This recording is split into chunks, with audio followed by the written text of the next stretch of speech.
Assalamualikum everyone, welcome back to my channel.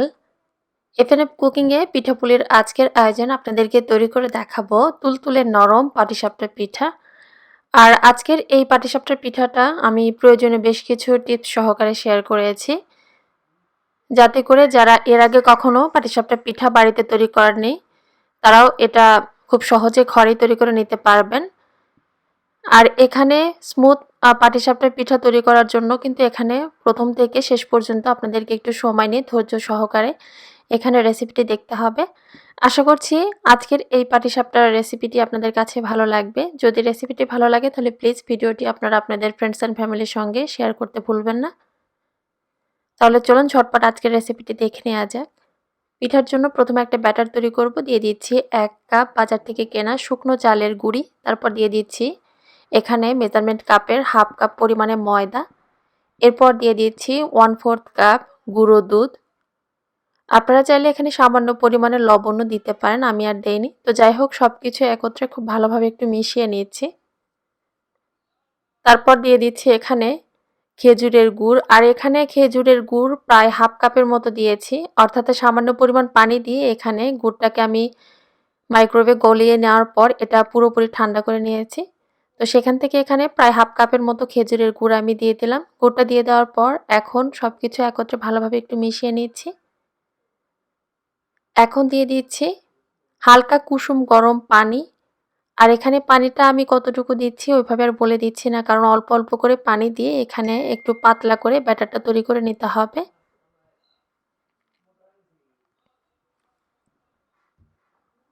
যার কারণে এখানে অল্প অল্প করে পানি দিয়ে এখানে ব্যাটারটা কিন্তু তৈরি করে নিতে হবে। তো হ্যান্ড উইস্কের সাহায্যে কিছুক্ষণ মিশিয়ে নেওয়ার পর এখন হাত দিয়ে একটু সময় নিয়ে ভালোভাবে পাটিসাপটা পিঠার এই ব্যাটারটাকে আমি মেখে নিচ্ছি। যেহেতু কেনা শুকনো চালের গুঁড়ি দিয়ে এখানে পিঠাটা তৈরি করছি, সেই জন্য একটু সময় নিয়ে হাত দিয়ে খুব ভালোভাবে ব্যাটারটা মিশিয়ে নিতে হবে। এতে করে পিঠার ব্যাটারটা অনেক বেশি স্মুথ হবে। আর যদি সরাসরি শুকনো চালের গুঁড়ি দিয়ে এখানে সরাসরি ভেজা চালের গুঁড়ি দিয়ে এখানে তৈরি করেন, চালের গুঁড়িটা যদি ভেজা হয় সেক্ষেত্রে ময়দা এখানে হাফ কাপ না দিয়ে 1/4 কাপ দিবেন। তবে পিঠার এই ব্যাটার তৈরিতে কিন্তু সামান্য পরিমাণ হলেও ময়দা দিতে হবে, কারণ ময়দা দিলে পিঠার যে বাইরের আবরণটা থাকে সেটা অনেক বেশি নরম তুলতুলে হয়। এটা ঠান্ডা হয়ে যাওয়ার পর শক্ত হয়ে যায় না, পিঠাটা অনেক বেশি নরম তুলতুলে থাকবে। তো ব্যাটারটা আমার তৈরি করা হয়ে গিয়েছে। এর কনসিস্টেন্সিটা কেমন হবে সেটাও আমি আপনাদেরকে একটু দেখিয়ে দিচ্ছি। এটা খুব বেশি ঘন হবে না, একটু পাতলা করে আসলে পিঠার জন্য ব্যাটারটা তৈরি করে নিতে হয়। তো ব্যাটারটা আমি সাইডে রেখে দিলাম। এরপর চলে যাচ্ছি পিঠার পুরটা তৈরি করতে। তো একটা বাটিতে প্রথমে দিয়ে দিলাম 2 টেবিল চামচ চালের গুঁড়ি। তারপরে এখানে প্রায় হাফ কাপের মতো, হাফ কাপের থেকে একটু বেশি পরিমাণ পানি দিয়ে এখানে মিশ্রণটা আমি একটু তৈরি করে নিচ্ছি। স্মুথ একটা এখানে ব্যাটার তৈরি করে নিতে হবে।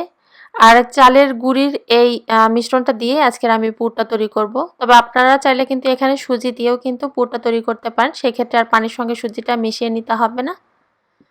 তো মিশ্রণটাই এখন সাইডে রেখে দিচ্ছি। এরপর চলে যাচ্ছি পুরটা তৈরি করতে। আর আজকের এই পুরটা আমি গুঁড়ো দুধ দিয়ে তৈরি করব।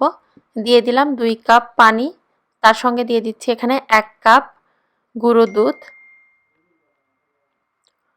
গুঁড়ো দুধটা দিয়ে দেওয়ার পর এখন সবকিছু একত্রে খুব ভালোভাবে একটু মিশিয়ে নিচ্ছি।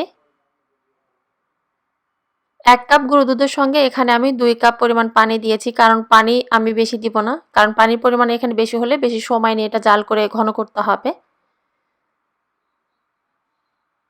এখন চুলার আঁচটা মিডিয়াম থেকে বাড়িয়ে বেশ কিছুক্ষণ সময় নিয়ে জাল করে দুধটাকে আমি একটু ঘন করে নিব। যখন দুধের এই মিশ্রণটা ঘন হয়ে আসবে সেই পর্যায়ে দিয়ে দিচ্ছি এখানে স্বাদ মতো কিছুটা চিনি। আর পুর তৈরিতে মিষ্টি কে কীরকম খেতে পছন্দ করেন সেই হিসেবে আপনারা অ্যাডজাস্ট করে নেবেন। চিনিটা দিয়ে দেওয়ার পর আরও একটু সময় নিয়ে এখানে মিশ্রণটাকে আমি জাল করে আরও একটু ঘন করে নিব। তারপর দিয়ে দিচ্ছি এখানে আগে থেকে যে চালের গুঁড়ির মিশ্রণটা তৈরি করে রেখেছিলাম সেটা। এক হাত দিয়ে চালের গুঁড়ির এই মিশ্রণটা দিতে হবে এবং অপর হাত দিয়ে মিশ্রণটাকে সঙ্গে সঙ্গে খুব ভালোভাবে একটু মিশিয়ে নিতে হবে, যেন কোনো ধরনের কোনো দলা বেঁধে না যায়। আর চুলার আঁচটা এই পর্যায়ে মিডিয়াম লোতে রেখেছি।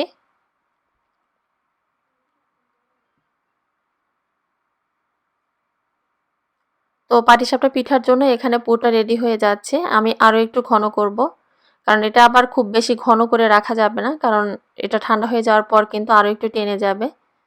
তো সেই হিসেবে এখানে পুরটা তৈরি করে নিতে হবে। তো পুরটা আমার কাছে মনে হচ্ছে যে এর কনসিস্টেন্সিটা ঠিক আছে, এটা হয়ে গিয়েছে। এখন এটা আমি সাইডে রেখে দিব ঠান্ডা হওয়ার জন্য। তারপর যে পাটিসাপটা পিঠার ব্যাটারটা আমি তৈরি করে রেখেছিলাম সেটা আরও একবার হাত দিয়ে খুব ভালোভাবে একটু মিশিয়ে নিচ্ছি পিঠাটা ভাজার আগ দিয়ে।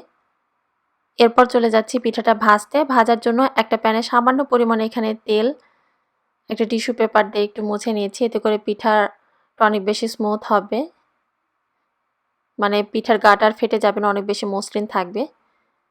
তো প্যানটা একটু গরম হয়ে যাওয়ার পর কিছুটা পিঠার মিশ্রণ প্যানে দিয়ে দিলাম। তারপর প্যানের হাতলটা ধরে এভাবে একটু ঘুরিয়ে ঘুরিয়ে চারিদিকে ব্যাটারটা নিয়ে নিচ্ছি। এখন একটা ঢাকনা দিয়ে ঢেকে জাস্ট অপেক্ষা করতে হবে এখানে 30 সেকেন্ডের জন্য। 30 সেকেন্ড পর এখন তো পিঠার চারোপাশ যখন দেখবেন যে এভাবে আপনি প্যান থেকে ছেড়ে আসছে, তখন বুঝতে হবে যে এটা হয়ে গিয়েছে, মানে পুরটা দেওয়ার জন্য একদম রেডি হয়ে আছে পিঠাটা। তো এরপর পিঠার একটা পাশে কিছুটা পুর দিয়ে দিলাম, মানে পাটিসাপটা পিঠার যে খিরসাটা সেটা দিয়ে দেওয়ার পর এখন এটা রোল আকারে পিঠাটা আমি ভেজে নিচ্ছি। আর যেমনটা বলেছিলাম সামান্য পরিমাণে তেল এখানে টিস্যু পেপার দিয়ে প্যানটা ব্রাশ করে বা মুছে নেওয়ার কারণে পিঠাটা অনেক বেশি মসৃণ হবে। তো পিঠাটা আমার হয়ে গিয়েছে। এখন এই পিঠাটা আমি তুলে নিচ্ছি। তারপর আমি আরও একটা পদ্ধতিতে আপনাদেরকে পিঠাটা আমি তৈরি করে দেখাচ্ছি। অনেকেই আছে পাটিসাপটা পিঠার গাটা একটু মসৃণ না, মানে একটু খসখসে টাইপের যে যেমনটা থাকে সচরাচর পিঠাটা হয় ওইরকম পছন্দ করে।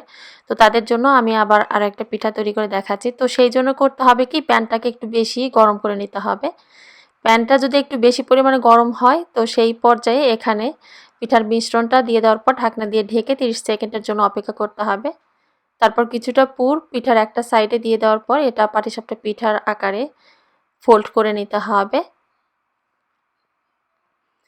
মানে প্যানটা যদি একটু বেশি পরিমাণে গরম হয় তো সেক্ষেত্রে পিঠার বাইরের যে আবরণটা সেটা এরকম হবে। আর যদি আপনি স্মুথলি পিঠাটা তৈরি করে নিতে চান, মানে প্রত্যেকটা পিঠা যেন অনেক বেশি মসৃণ হয় এই টাইপের না হয়, সেই জন্য প্যানটাকে একটু হালকা গরম করে নিতে হবে, পার্থক্যটা এটাই। এই পিঠাটাও তৈরি করা হয়ে গিয়েছে, এখন এটাও আমি তুলে নিচ্ছি।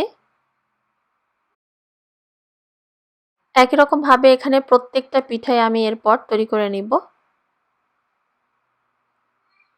এই পিঠাটাও কিন্তু অনেক বেশি মসৃণ হয়েছে। আসলে এখানে প্যানটা যদি হালকা গরম হয় সেক্ষেত্রে প্রত্যেকটা পিঠাই ভাজার সময় দেখবেন যে মসৃণ হবে। তো এটাও হয়ে গেল, এটাও তুলে নিলাম।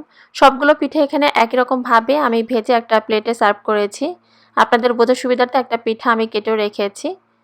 প্রত্যেকটা পিঠাই একদম খিরসায় ভরপুর, অনেক বেশি নরম তুলতুলে হয়।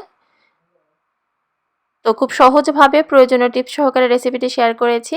তারপরেও যদি আপনাদের কোথাও বুঝতে সমস্যা হয় আমাকে কমেন্ট করে জানাবেন, আমি রিপ্লাই দিতে ট্রাই করব। সবাই ভালো থাকবেন, আর পারলে প্লিজ এই ভিডিওটি আপনারা আপনাদের ফ্রেন্ডস অ্যান্ড ফ্যামিলির সঙ্গে শেয়ার করবেন। আল্লাহ হাফেজ।